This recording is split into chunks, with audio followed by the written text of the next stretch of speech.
Bismillahirrahmanirrahim.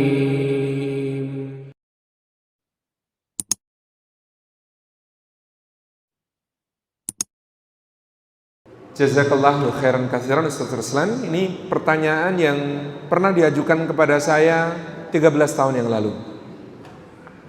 Kok bisa nulis buku judulnya Nikmatnya Pacaran Setelah Pernikahan?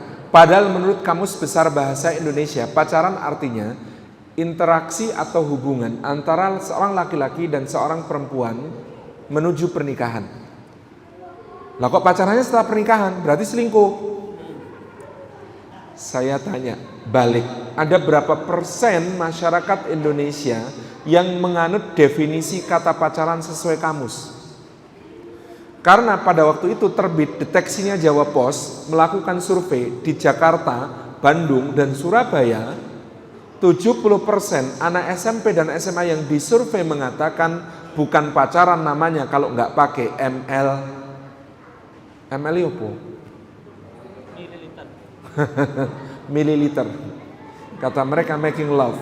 Jadi bukan pacaran namanya kalau nggak pakai hubungan seks. Ternyata ada 65% remaja kita pada saat itu yang mengatakan pacaran itu tidak soheh, masih dhaif, kalau tidak pakai hubungan seks. Maka saya tanya, jadi yang dimaksud pacaran di situ definisi siapa? Kamus? Enggak sama sekali. Maka saya ingin mengembalikan pacaran dalam definisi aslinya. Apa sebenarnya pacaran itu? Hukumnya memang nggak bisa langsung diambil dari namanya. Al-hukmu la bil musammayat. Al-hukmu la bil ism lakin bil musammayat. Hukum itu bukan karena namanya, tetapi karena apa yang ada di dalam nama itu. Karena itu kita nggak ketemu ayat wala pacaranu innal pacarana min amali syaiton. Itu nggak ada. Apalagi wa pacaranu fa innal pacarana min amali sholih. Nggak ada juga. Karena itu yang dihukumi adalah apa yang ada di dalamnya. Saya ingin ceritakan dalam tradisi salah satu rumpun Melayu. Apa yang disebut pacaran? Jadi begini, dulu kalau ada anak bujang tertarik pada seorang gadis, maka dia akan membawa seruling pada malam bulan purnama ke dekat sebuah batu di bawah jendela kamar si gadis. Kan rumahnya rumah panggung. Lalu di situ dia meniup serulingnya dan dia berpantun asmara. Memang sengaja agak keras agar ditangkap basah oleh calon bapak mertua. Calon bapak mertua mengendap-endap turun dari tangga depan, kemudian mencekau bajunya, dibawa ke ruang tamu. Lalu mereka beradu pantun. Apa intinya yang ditanyakan si bapak? Intinya pertanyaan adalah, kamu serius apa enggak? Kalau kamu serius, ayo kita segera proses. Maka malam itu kalau dia serius, mereka akan diberi waktu, si cowok ini akan diberi waktu untuk mempersiapkan segala keperluan. Waktu yang diberikan ditandai dengan apa? Si gadis dan si bujang pada malam itu di kuku mereka akan dioleskan daun pacar. Maka sejak saat itu mereka sudah disebut pacaran. Apa itu pacaran? Kukunya diolesi daun pacar. Itulah yang disebut sebagai pacaran. Syar'i enggak? Kalau ke definisi asli itu syar'i sekali. Karena si bujang akan pulang, dia mempersiapkan segala keperluan kira-kira sampai 40 hari kemudian.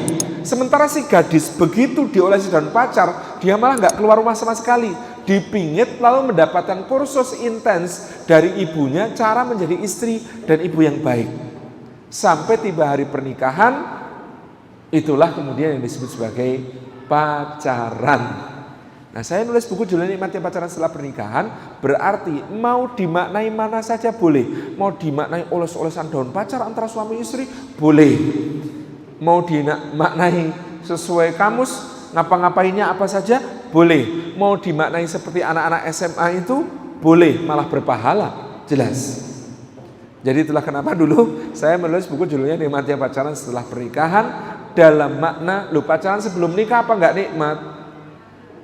Mungkin, tapi yang saya maksud di sini adalah, coba bayangkan, sebelum menikah, sebelum ada akad, memandang saja dibatasi. memandang saja dibatasi. Sesudah menikah, kalau suami memandang istrinya dengan pandangan syahwat, maka Allah memandang keduanya dengan pandangan rahmat. Boleh lihat-lihat yang nggak boleh dilihat, malah berpahala. Bandingkan sebelum nikah, sabda Nabi SAW, lebih baik seorang di antara kalian ditusuk kepalanya dengan jarum besi yang menyala daripada dia menyentuh wanita yang tidak halal baginya.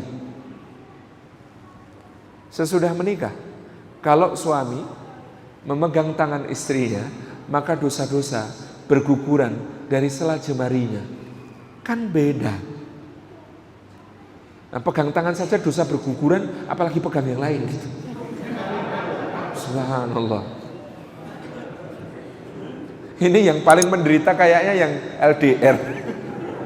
Dengar begini-begini ini. Subhanallah ya. Terus gitu ya Ustaz, mudah-mudahan memberi kesepahaman di antara kita tentang kata pacaran ini.